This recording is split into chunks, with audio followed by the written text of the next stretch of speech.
and we're gonna do every song there.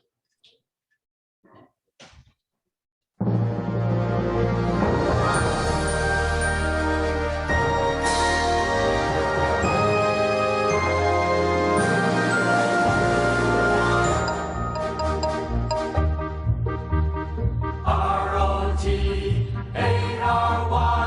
that spells Rotary. R-O-T-A-R-Y is Northumberland and sea. From north to south, from east to west, it profits most who serves the best. R-O-T-A-R-Y, that spells Rotary.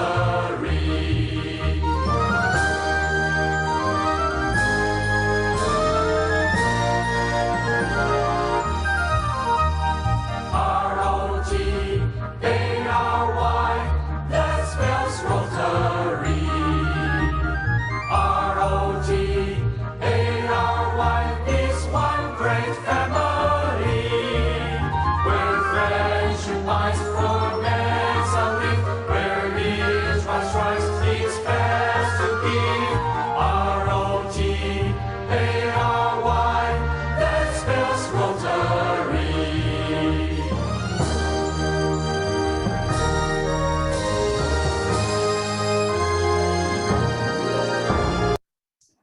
Didn't hear the singing too loud, so maybe you'll sing a little louder as we wish Ginger happy birthday. I heard today's her 29th, so ready? Happy birthday to you. Happy birthday to you. Happy birthday. Ginger. Happy birthday to you. Oh, many, many more. Happy birthday to you. And I'd like to invite Gary Alt to come up here and provide us an inspiration. Boy, that Rotary song should be enough to get us all praying for Don's return, huh? That was something. You know, normally when somebody gives an inspirational message, including myself, when I've done one in the past, I try to find an inspirational quote. I'm Googling for a while and trying to find something new about somebody that we know, but has has a really inspiring story. And I decided to take a little bit different tack this time. If you're like me, maybe you don't always get the time to read every issue of the Rotary magazine. And now, does anybody recognize the name? Besides Larry Annis, of course, I know Larry's up there. Anybody recognize the name Teray Hale? No, Larry would recognize him as a rapper known as Phenom. And normally I wouldn't necessarily find inspiration from a rapper. I don't even like rap music. Oh, what is that? Amen. Yes, it's on my reading stand right now. Okay, thank you, Larry. But I did find some inspiration in this because he founded a school called MC School in Chicago, where we know there's a lot of violence in the inner city. And what he did is he's teaching people who audition and are accepted into a program on how to rap. And what they're rapping about, though, is peace. And they're talking about the violence that they're facing in their communities as a way to sort of be therapeutic for them and to go out and bring a message of peace to their community. So I was really inspired by that. But then I thought further, again, honestly, we can look through this room. And the big inspiration for me, and I'm sure many of you, is everybody in this room. And I don't mean that in any trite way. If you look around this room, we don't even have enough time to talk about everything, but I can see all these faces, and I know so many things that have been done by these people, and your fingerprints are on this community in so many ways. I wanted to say this, though, to the new members, especially if you're new to this community. What I recommend is you sit down either on Zoom or in person with each person in this club and just ask them one question. Tell me something meaningful that you've done in this community. What's been the most meaningful thing you've done in this community? And that will ensue a very wonderful conversation. I did that with a number of people. As we all have been involved in the community and have gotten to know a lot of people, it is a great way to really get involved and to get to know the people here. So if you want inspiration, if you want an inspirational message, just look around this room here and make sure you get to know everybody here. So thank you. Thank you, Gary.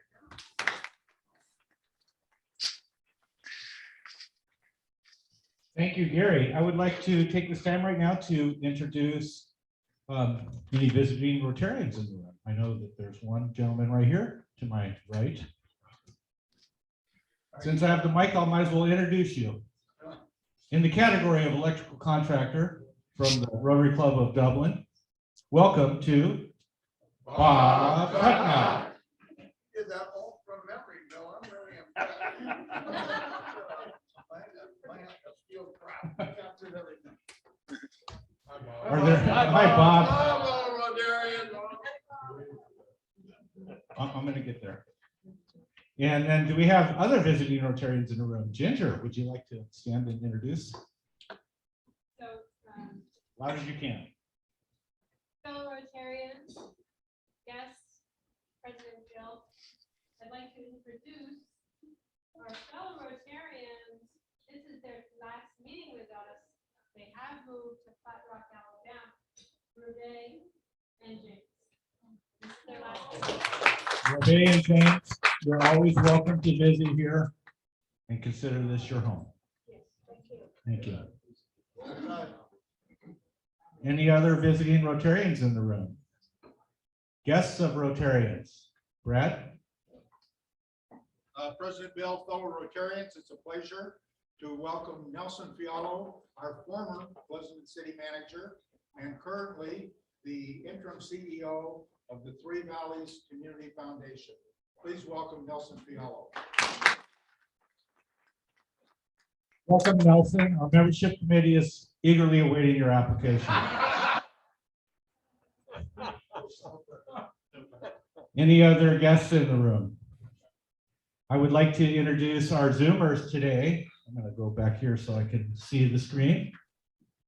Let's start with Frank. Frank, you want to say hello? Good afternoon. I'm still alive. I've been spending a lot of time up in Tahoe, so I'm going to try to get back into the flow of things and get into the meetings more often.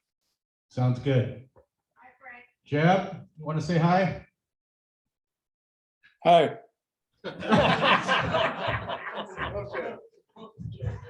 We expected a few more words out of you, Jeb, after reading your column in the weekly for so long. Thank you. Julio. Hi.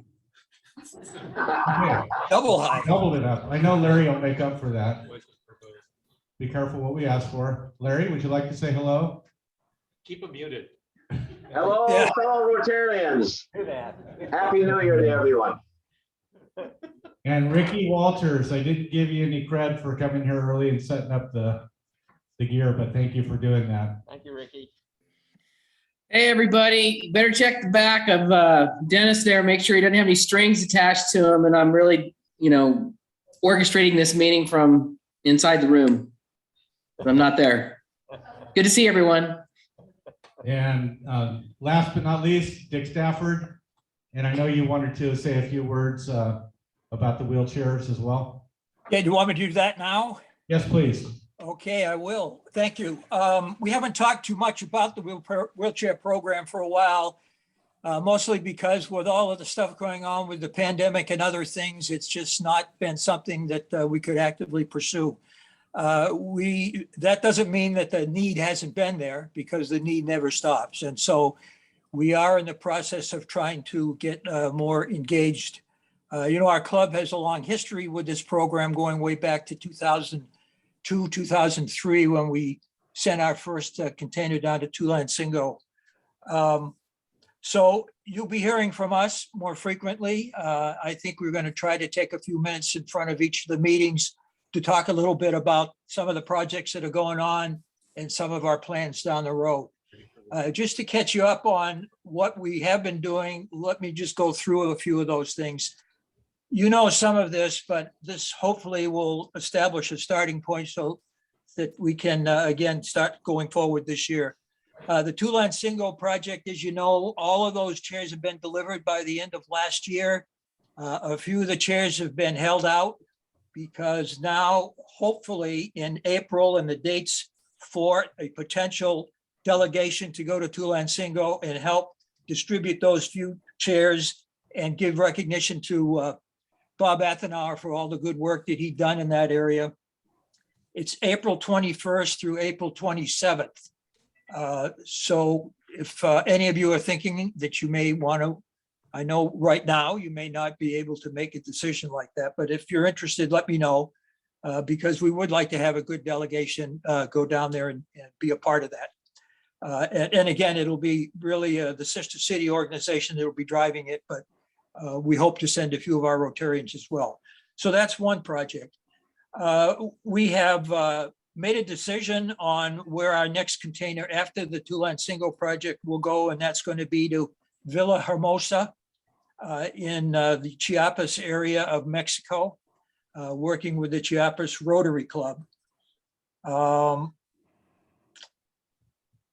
That will be a full container of 280 chairs, and that money is already in reserve at the Wheelchair Foundation. So we have that funded, and we're going to be moving forward at getting those contracts signed and getting that project moving. Still going to take a lot more time than usual because there's still a lot of transportation issues and manufacturing issues and so forth. So we're hopeful that we'll get that container manufactured and the chairs ready for distribution around the summer of this year. And we'll keep you posted on that. And we're beginning to look at possibilities for the next container beyond that. So again, we're hopeful to get this program up and running.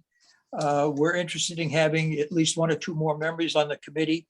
And by the way, the committee right now is myself, Bill Wheeler, Bill Burke, Larry Ennis, John Patton, and we welcome Grace Nash to our group this past year. So again, we're hopeful to get this very important program up and functioning in a more active way. Again, because of the international aspect of it, it's still very difficult for us to personally get involved in some of this, but we're going to do all we can to make that happen. So that's kind of where we are currently. We are going to be looking at ways to continue to raise money. We were fortunate at the end of last year, we had some Rotarians generously donate enough money to raise the amount that we have over and above what we've used for this Villa Hermosa project to about $15,000. And so we're looking to raise enough so that we can at least partner with somebody else to be able to have the $42,000 necessary for a full container. The cost from the Wheelchair Foundation are likely to be adjusted. You know what that means these days, this year moving forward as well. So we'll have to keep our eye on what that means for the program. Any questions at all about where we are today? Okay, thank you. Thank you, Dick. Thank you for your leadership on this committee as well. One of the agenda items of our meeting each week is to watch a Rotary International video. It's a tradition that was started last year when Ginger Faith was president. And we're going to watch a video right now titled "A Huge Step Towards Polio Eradication." If you have a Rotary video that you would like the club to see, please send it to me. I'm looking for videos that are no longer than like 2 to 2.5 minutes or less. 1.5 minutes is perfect. But if you find a video, send me the link and I'll include it in our meeting agenda. Dennis, will you run the video, please? Yes. Not yours, Michael. I'll wear my Rotary shirt. Oh, hold on. Video's not playing. Okay, video's not playing. Be flexible. Let's move along. I have an announcement that doesn't affect so many people in the club, but it affects a few of you that don't eat lunch here. The board has voted that there will not be a non-eater status for a meeting any longer. If you attend the meeting, it costs $25 whether you eat or do not eat lunch. If you invite a visitor who is a potential member, the club will pay for their lunch. If you invite a person who's just a friend and is no possibility of joining the club, then you will buy their lunch or they will buy their own lunch. If there's any questions about that, please see me after the meeting. I'd like to invite Tom Fox to the stand to come make an announcement. Tom is our International Service Chair.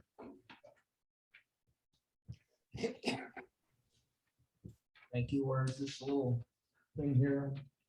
All of you at home, please look at this flyer, which is on all of the tables.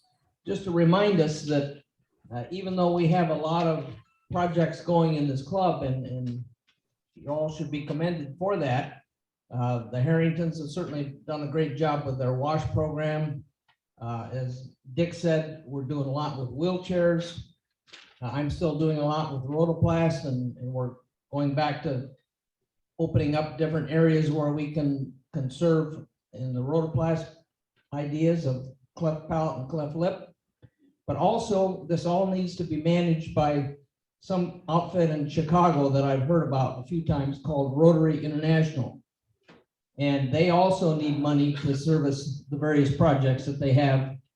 Just like Gary pointed out, if you read your magazine, which you got this week, there's a lot going on in spite of COVID and the restrictions that that's given us. But we all need to support that project. So far in this Rotary year, 13 out of the 65 of you have contributed to Rotary International.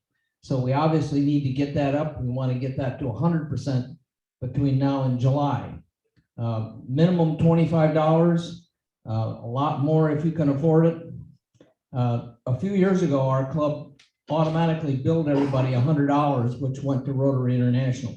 And we haven't done that for a number of years. Hopefully, if we can do enough on a volunteer basis, we won't have to do that. But please consider that. Either give me a check or go to Rotary International and figure out all that red tape that a techie guy like me can't figure out, but some of you can. Right, Stephen? Yeah.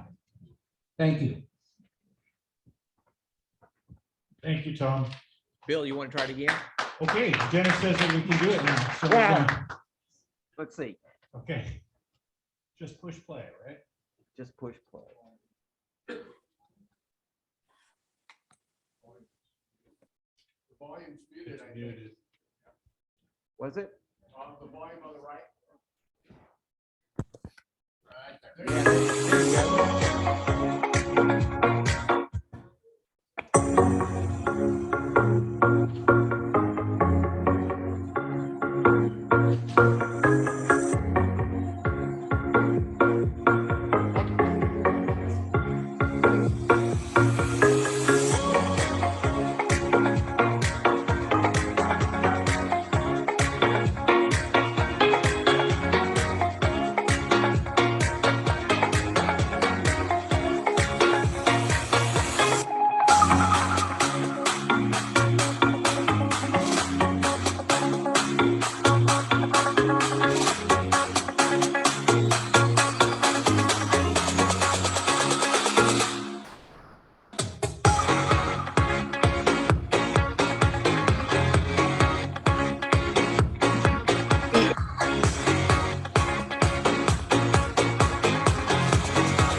There we go. Thank you, Dennis. Sorry, Zoomers, I didn't get you. I missed that on. I'm happy to tell you that right now we are going to have 4 wonderful women speak to us one at a time and give us their red badge talks. And we're going to have Deanna Armario, followed by Grace Nash, followed by Joyce Shapiro, followed by Rena Gupta. So Deanna, would you like to come up here and kick this thing off?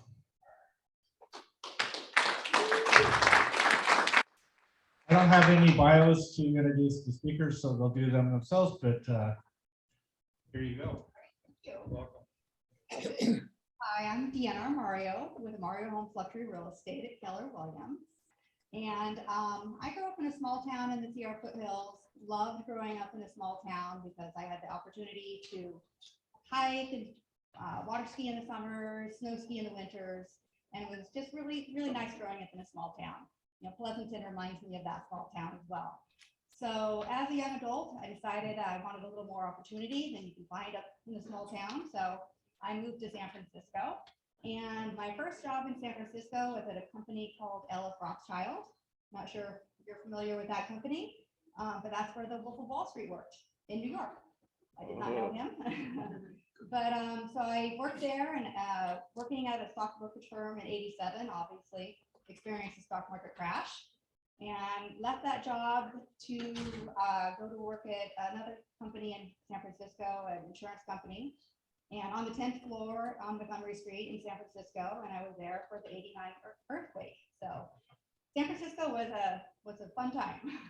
So after that job, I ended up moving to Walnut Creek, got married, started my family, had 3 children, and was working I went to work for a REIT, which was a great experience, kind of getting my feet wet in the real estate industry a little bit.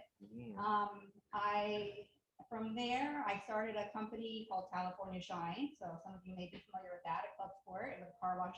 Husband and I started that company. And unfortunately went through a divorce and became a single mom. I was fortunate enough to get a job with California Engineering doing payroll and accounting. And that was a great job, but it was a 6 a.m. to 4 p.m. job in San Francisco. Took me away from my kids for 12 hours a day. It was really, really tough. And I was really fortunate to meet somebody that encouraged me to get my real estate license. So in 2002, I became a realtor. In 2003, I joined a company called Keller Williams and had the great fortune of meeting Bob Shapiro, who was my manager at that time. And Bob and Joyce have been a great role models for me. And so I've been with Keller Williams. I'll be celebrating 19 years in November, and just really fortunate that I found that company. I had my best year ever in 2021. And we did 109 million in sales and helped 70 families find or sell homes. So it was a really good year. A wonderful team of young agents. I think one of the things I love most about my career is I get to help people purchase the most important thing in their lives, their home. But I also get to help agents. I've helped a lot of people get their real estate license. I've helped them start a wonderful career, and I feel very fortunate that I had that opportunity. A little something interesting about me that maybe you don't know. I was a ski instructor one year at Dodge Ridge, which was really fun. And after the season was over, I decided, what should I do next? And I became a sheriff deputy. So I learned firearms training, learned how to shoot a .40 caliber Glock, did self-defense training. It was kind of a fun job. But when you're a sheriff deputy in a jail, you're in jail for 10 hours a day. So it wasn't my cup of tea. That's, really, I was really fortunate to get my real estate license and start this career. And by the way, we're having our ribbon cutting. So on February 5th, it's a Saturday at 10:30, and our grand reopening at our office at 459 Main Street. So I hope all of you can come down and join us for our grand reopening. So that's it. Any questions for? If there's any questions? Yeah, what was tougher, working in the jail or working for Bob? Jail for sure. Okay. You're in jail with criminals. Do you still carry a Glock? You know what? I was gonna buy the gun just to have it, but I thought with 3 young children, it probably wasn't. So I chose not to buy the gun. So, but it was fun. I actually outshot the sheriff. So I was just a natural at it. My mother was a trap shooter, so I wouldn't mind going back and shooting. But yeah, well, thank you. Awesome, thank you. All right, thanks for your story. Grace, are you ready to come up here? Hello, everybody. My name is Grace Nash. I'm a financial advisor with Morgan Stanley, and I grew up in Pacific Grove and Carmel, California, and went to Monterey High. From Monterey High, I went to Cal State Monterey Bay, and I had a brief period of my time where I lived in San Francisco and went to architecture school when I thought I wanted to be an architect. Growing up in the Monterey Bay area was wonderful. It's a small town, and I got to play a lot of sports. I surfed, I played golf. I actually played competitive softball growing up. And one of the things that I love about living in Pleasanton, I've lived here for 10 years now. I love the small town feel. I love that I can kind of walk anywhere. And if anybody's ever seen a yellow bike around town, that's my bicycle. I ride it everywhere. Everybody says it's really fun. I love that about living in Pleasanton. I have been around Rotary kind of my entire life because I have family members that are Rotarians. So I knew when I spent the last 6 years of my career commuting to Menlo Park, and I knew that when I stopped doing that and moved my office back to Pleasanton, I would join Rotary because I feel like we are all kind of like-minded and want to help the community, and that's how I've been familiar with Rotary all these years. My first Rotary meeting ever was in Jamaica in 2013. I was there with the Springdale, Arkansas Rotary group to deliver wheelchairs. And that was a wonderful experience, and I got to meet lifelong friends, and they named me their honorary Rotarian. So I've always held Rotary close to my heart, and I'm really excited to join this Rotary Club. A lot of my friends are in other Rotary clubs, and I just wanted to kind of get to know more people in the community that I love so much. And I thought it would be fun to, get to meet all of you and see what you guys are doing and help wherever I can and make this world a better place.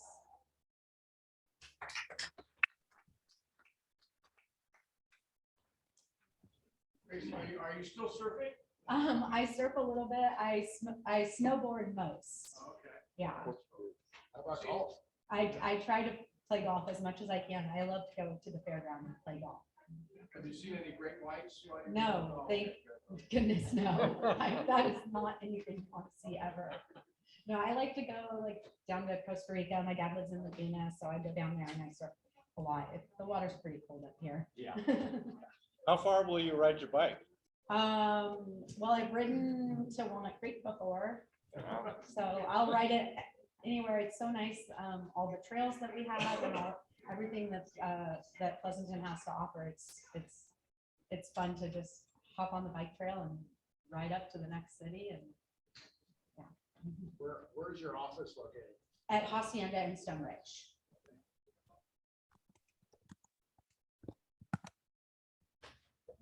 Is that all? All right. Joyce, looks like your dream's coming true. You're gonna have some more time.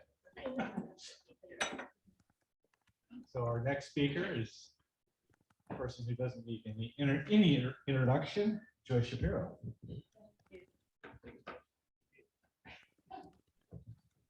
The difference is I'm the oldest, so I have the longest speech.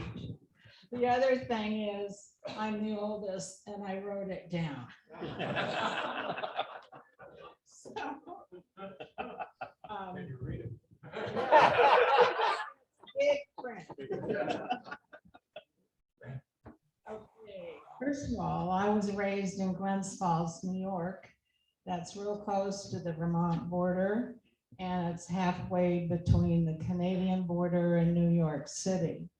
Some insurance people in this club might know that United States' first insurance company was in Glens Falls. Also, if you ever read The Last of the Mohegans, James Fenimore Cooper wrote that, and it took place in our area. Cooper's Cave was on the Hudson in Glens Falls. Being in the Adirondacks and Lake George, we spent our summers at the lake. The great thing about that was one half of the year I had different friends than when I was in school, which was great. My family moved to Menlo Park in '57 when my dad went to work for my uncle Paul Cook, who was starting a new company called Raychem. I attended Middle Atherton High School, where I spent my junior and senior years. After I got home from college, my dad says, well, I think you better go get a job. So I went over to SRI, Stanford Research, and I got hired. I was a commercial art merchandising major in college, but I got hired for the radio physics department. I was there 6 years. I had to put out 2 reports a month on the Atlantic Missile Range and the Pacific Missile Range. I monitored all launches for the 6 years I worked there. My parents were both big golfers and bowlers, and the bowling team that they were on was made up of 49ers and Raychem employees and a few extras. R.C. Owens and his wife were on my dad and mom's team, and they got in a bad accident. So my mom said, why didn't you come and fill in? And that's where I met my first husband, Jerry Getty.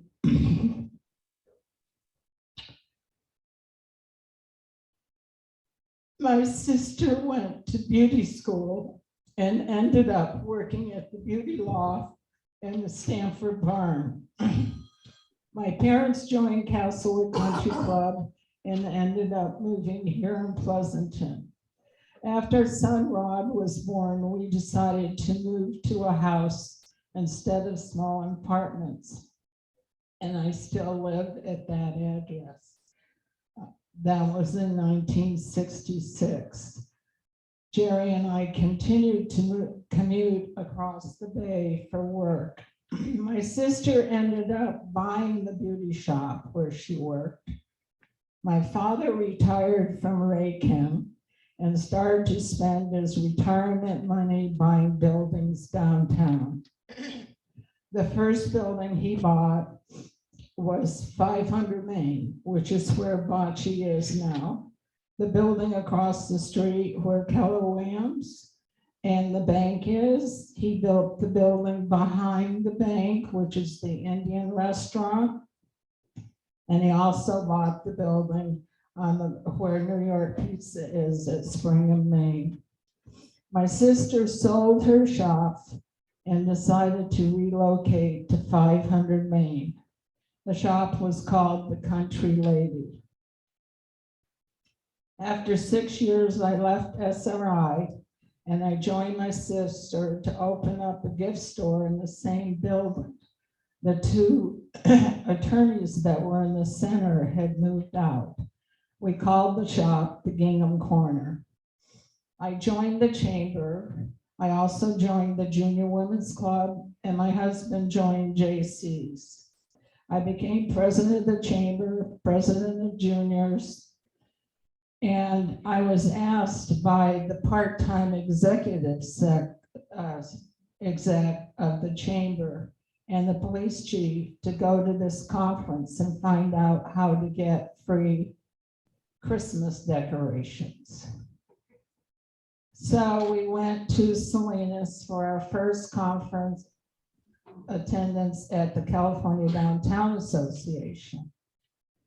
How you got that was you put together an assessment district. So I asked 2 fellow retailers, Jan Batchelor and Judy Mayhew, to come to the next conference with me. Then we put together our plan. And that today is the Pleasanton Downtown Association. In 1978, I was appointed as the first woman planning commissioner. And it was an exciting time for the city as well as the planning commission.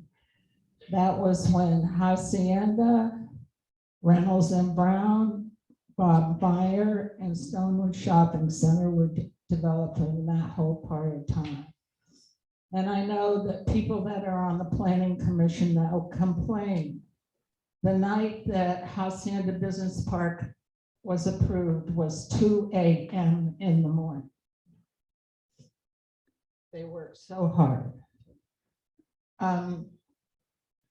Being a member of Junior Women's Club, we had a girl join the club who with her grandmother, and she was from New Orleans. And she said her grandmother couldn't get anywhere. So we decided, oh, let's throw a Mardi Gras and we will buy a bus for the seniors to use here in Pleasanton through Milk Cordaroli. And we got the bus. And right now, a member of this club is doing the busing for the seniors. See how history goes.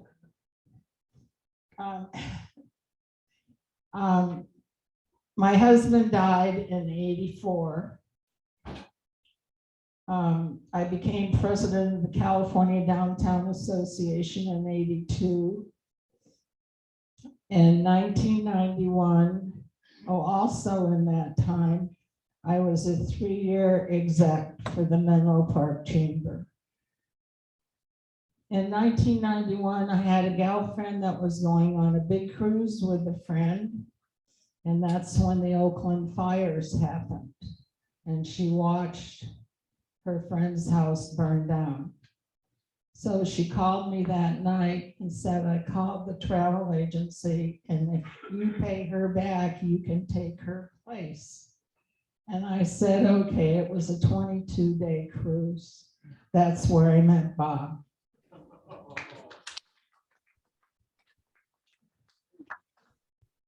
He was on the East Coast, I was on the West Coast. We cruised in all of us the next year together, and then Bob and I started getting serious with each other. And the last thing I did in town literally was being in charge of the Centennial weekend. I turned in my golf cart, I went home, and my daughter took me to the airport, and I moved back to be with Bob. We got married in '94.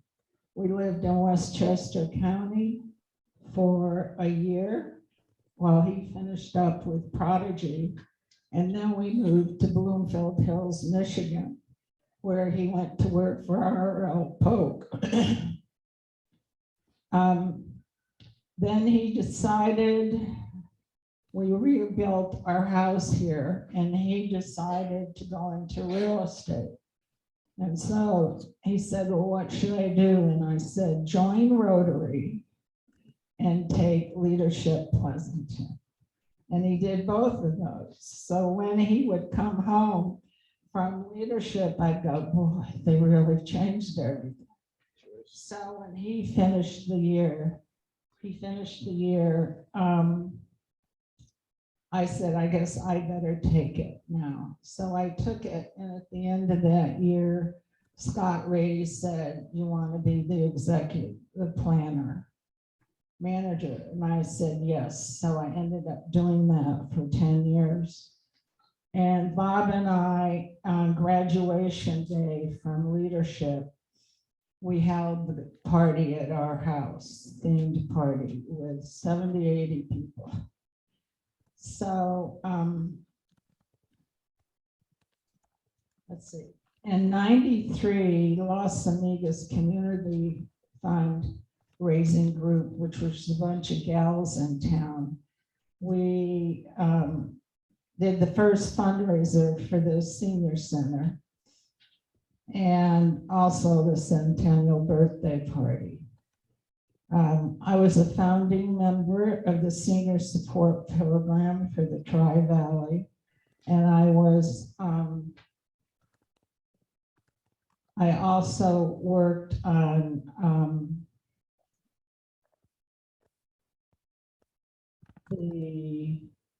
I forgot my space here. I was the seniors on the board that wrote the bylaws for the new senior center, senior support center of the Tri-Valley.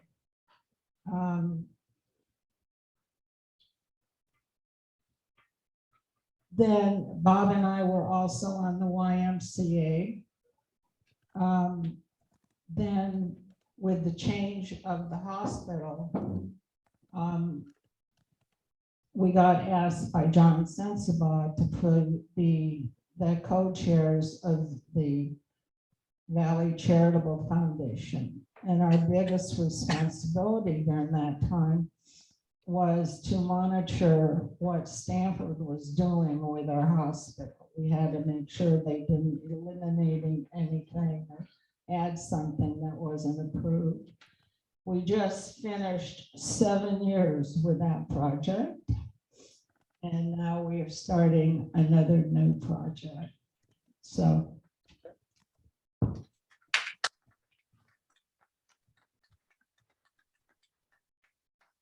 you, Joyce. Obviously, you have such a wealth of experience and acumen. We're grateful to have you in the club. So thank you. And rounding out today's talks. Can I just make a comment possibly, Bill? Yes, sir. The only thing she doesn't have on that resume Because I won that the I can mayor's think award. of is president of the Rotary Club of Pleasanton. That's the same as you, Mike. Maybe that'll be after Steve. We'll see. I did have this family down here because Bob and I received the mayor's award from your wife. And we also were accepted the same year by the Weekly as the Couple of the Year. We got the Community of Character Award. We recently got the Ed Kenny Patriot Award. So we're happy.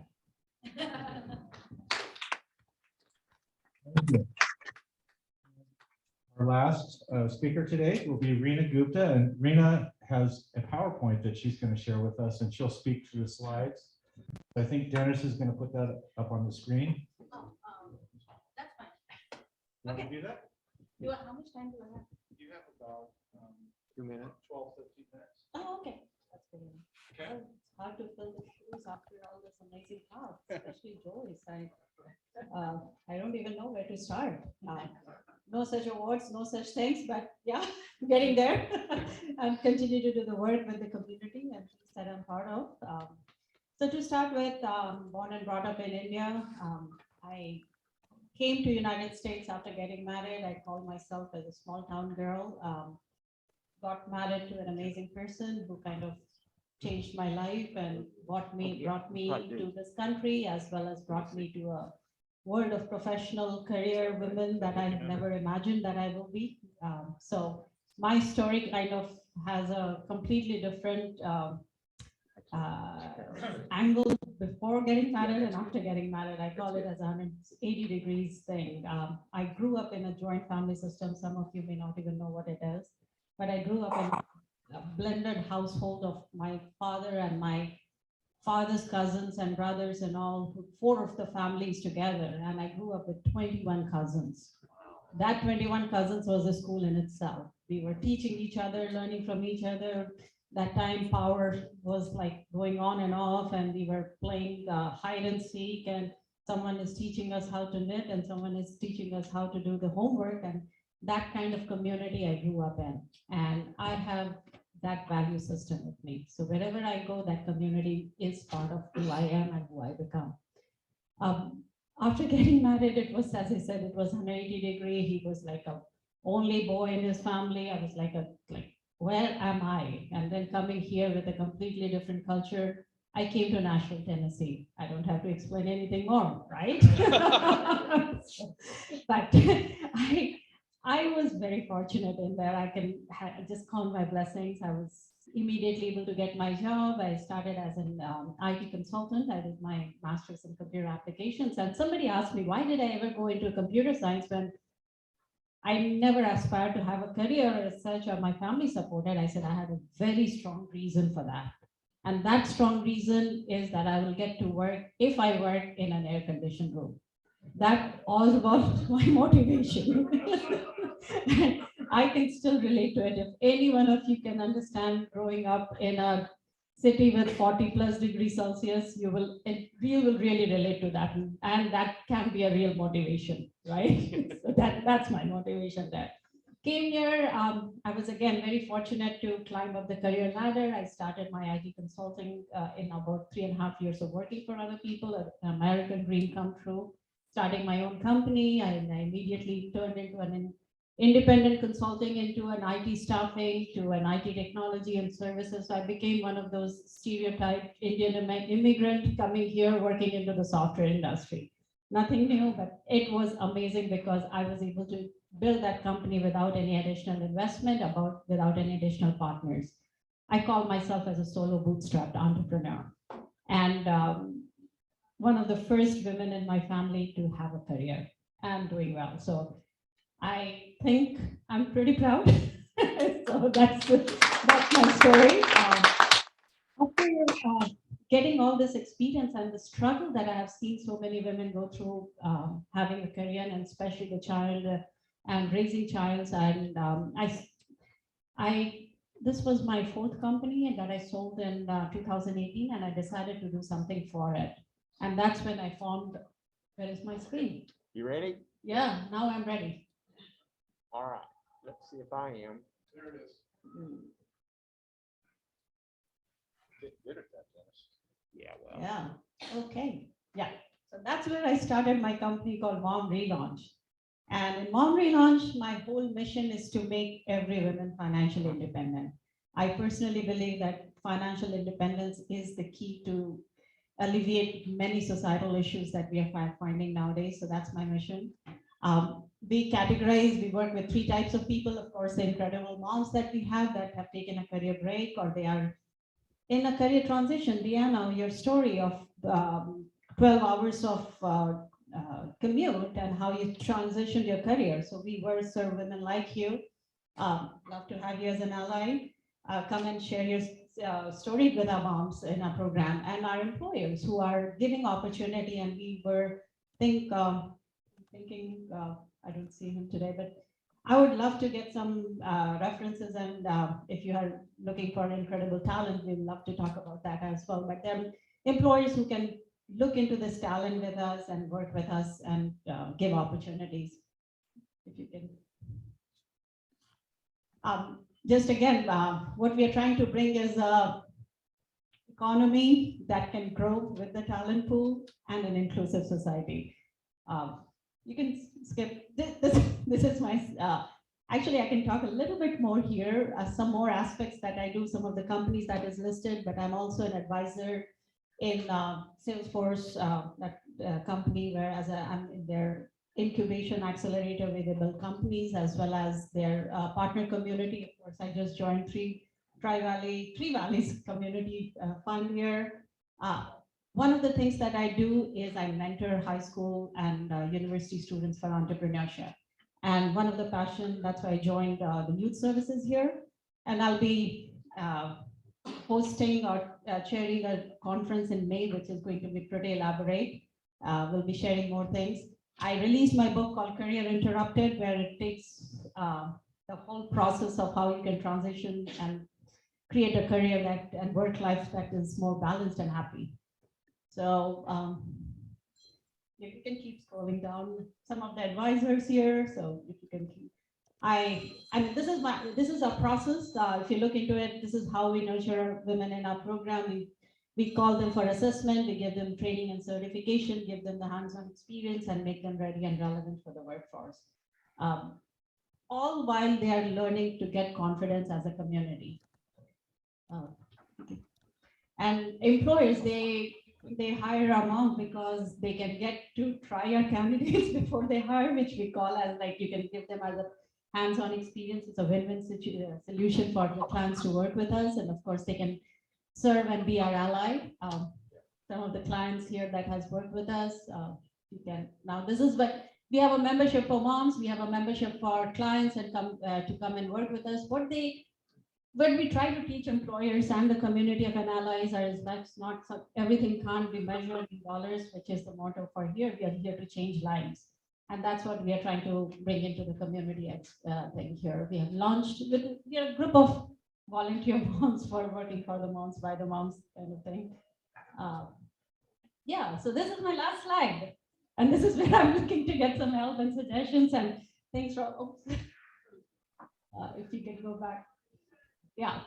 So, the program at Mom Relaunch is again, fortunate to say that we have several women from Pleasanton in our program that they are learning and nurturing with us.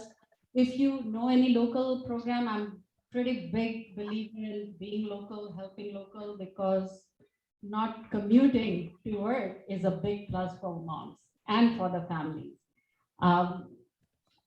If you have grants, anything, that's fine, but I'm really looking to see if you like to support our program, and if you already are a company owner, and if you like to try your moms before you hire them, you're more than welcome to. So that's kind of in a nutshell, and if you have any questions. Before.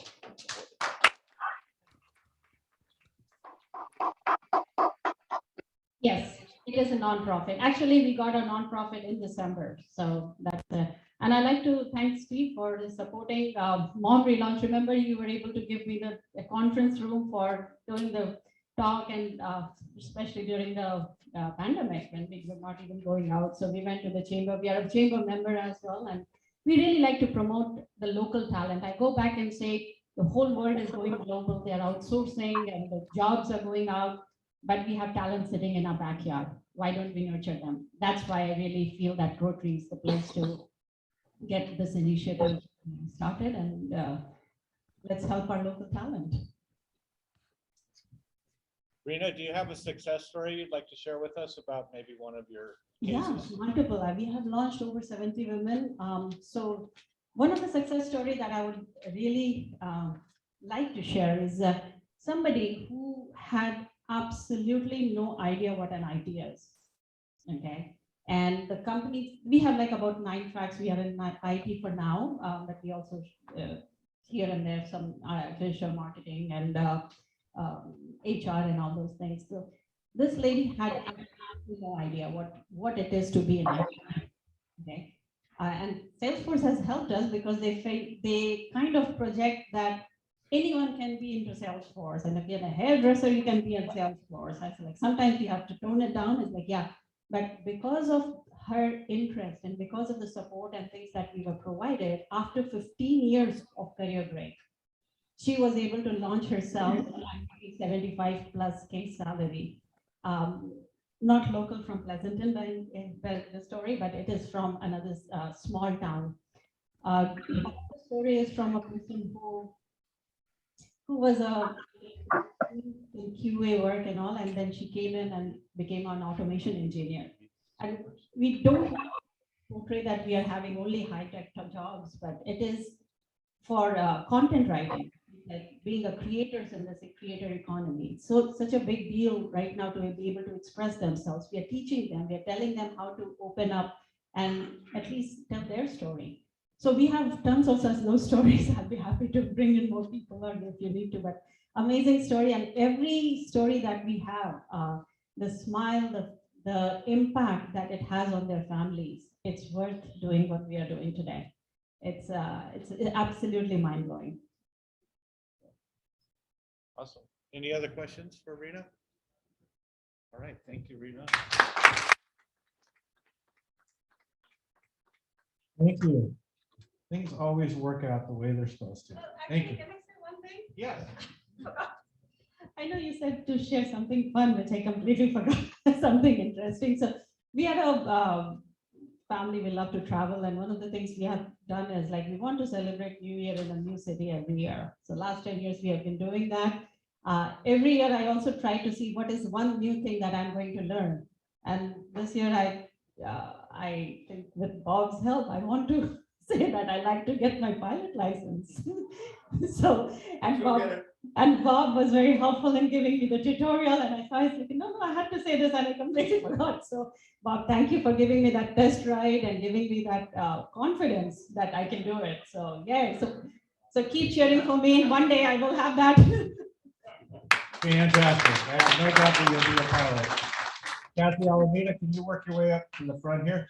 I'm going to give you a couple of meetings